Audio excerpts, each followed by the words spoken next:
Kang the Conqueror and the High Evolutionary. Both these characters are smart, powerful, tactical, and incredibly entertaining, yet also very evil. So I figured, why not put them in a battle and decide who wins between them.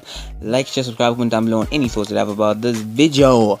Now let us begin by going through a couple of categories which help us properly determine the victor between Kang the Conqueror and the High Evolutionary. We shall be beginning with the category of physical strength. So the High Evolutionary doesn't really portray a lot of physical strength feats or speed or durability feats when you're really talking about powerful MCU characters.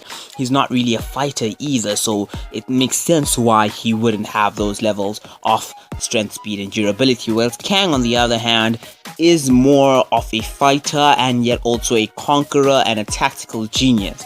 So in terms of physical strength, speed, and durability, I believe Kang is naturally going to be superior than the Higher Evolutionary, given that he is a more or less a fighter, or a superior fighter than the Higher Evolutionary. So he's definitely stronger and faster and more durable than the Higher Evolutionary. He's also a better martial artist than the Higher Evolutionary, given that he was capable of actually beating Ant-Man in purely hand-to-hand combat kind of thing, and given that Ant-Man is slightly trained in martial arts, Kang actually besting him proves that he does have levels of martial arts. He's also capable of breaking Ant-Man's mask. He is fast enough to dodge and block a lot of different attacks from a variety of different people.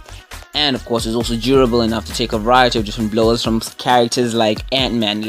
Ant-Man. This is Ant-Man. This is the same person who was capable of taking out Leviathan. It's the same person who can go gigantic and cause a whole lot of different levels of destruction. And Kang was capable of taking blows from this character and just get back up, whilst the High Evolutionary was killed by the Guardians. They're not particularly known to be incredibly out of the ordinary level of strength. They're not that powerful. We don't see them to be incredibly powerful. Plus, he was hurt by attacks that shouldn't really be hurting someone who is supposed to be at that level of power. So in terms of strength, speed, durability, and martial arts, Kang is definitely the superior one in this battle. Now, in terms of power, perhaps things change slightly. You see, the High Evolutionary has more or less gravitational powers.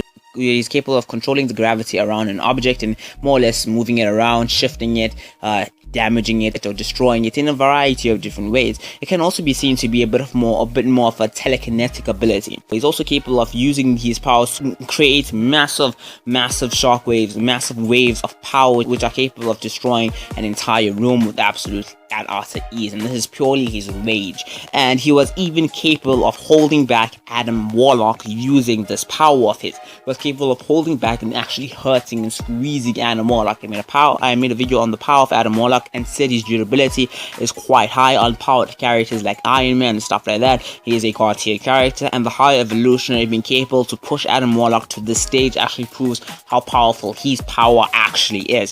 So it is quite powerful. But then on the other hand, Kang just has a whole lot of different abilities.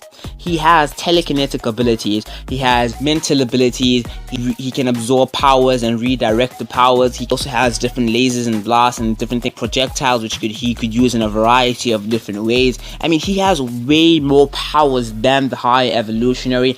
And these telekinetic powers on their own could be seen to be on par with the High Evolutionary's more or less telekinetic gravitational powers. And yes, the High Evolutionary can create massive and powerful pulses of energy, but Kang can also create his different projectiles which can damage powerful characters.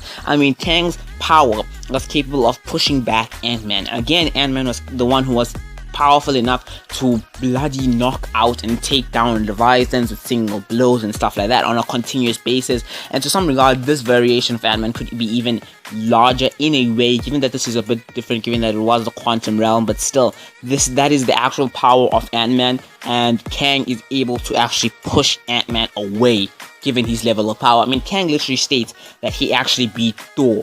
Yes, you can't really 100% just say that makes him a next level character, given that the variation of Thor he actually beat is not 100% guaranteed to be the same variation of Thor that we know in the 616 universe, but we know it's incredibly powerful given that it is nonetheless Thor. So Kang's powers are way more powerful, and he has a lot more of them. So in terms of power, he's also superior to the High Evolutionary. Now, who actually wins in this battle if they were to face each other in an all-out battle? Well, I believe that's kind of obvious. The victor is Kang.